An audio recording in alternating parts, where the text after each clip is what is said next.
Pirms mēs skatāmies tieši pašu eksperimentu, ko kolēģis parādīs, es tomēr gribu vēl jums likt uzsvaru, jo tāpēc, ka man pašai tas vienmēr ir ļoti svarīgi, kad es sāku lietot kaut kādus produktus, man ir jāzina, kāpēc tas un ko tas man dos.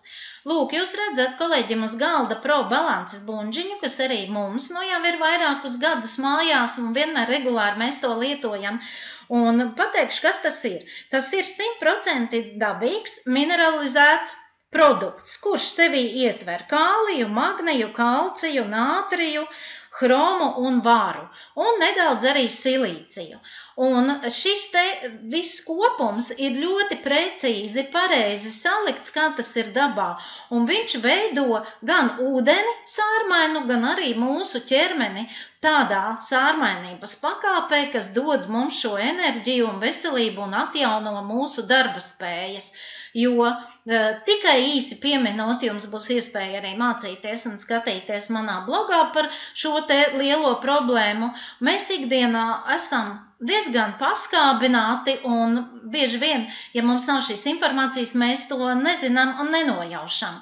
Un skatīsimies, kolēģis patreiz to eksperimentu veids tieši ar ūdeni, 2 ūdens glāzes.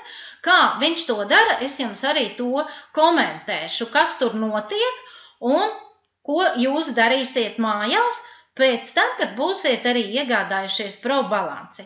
Faktiski Pro balancei lūk nāk līdzi šādas te strēmeles, ar ko mājās paši sev mēs varam pārbaudīt šo pH līmeni.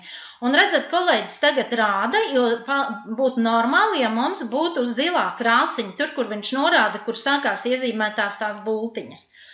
Tagad viņš ieliek ūdenī un redzat, parādās, ka ūdens ir patiešām skāps.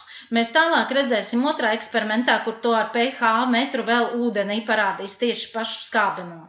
Un lūk, viņš ieliek otrā glāzītē tagad šo pašu strēmeli, kurā jau ir piebērta Pro balance klāt. Un redzat, strēmeļu atšķirību viņa ir tieši jau nosaucama par sārmainu. Un tādu ūdeni mēs varam lietot.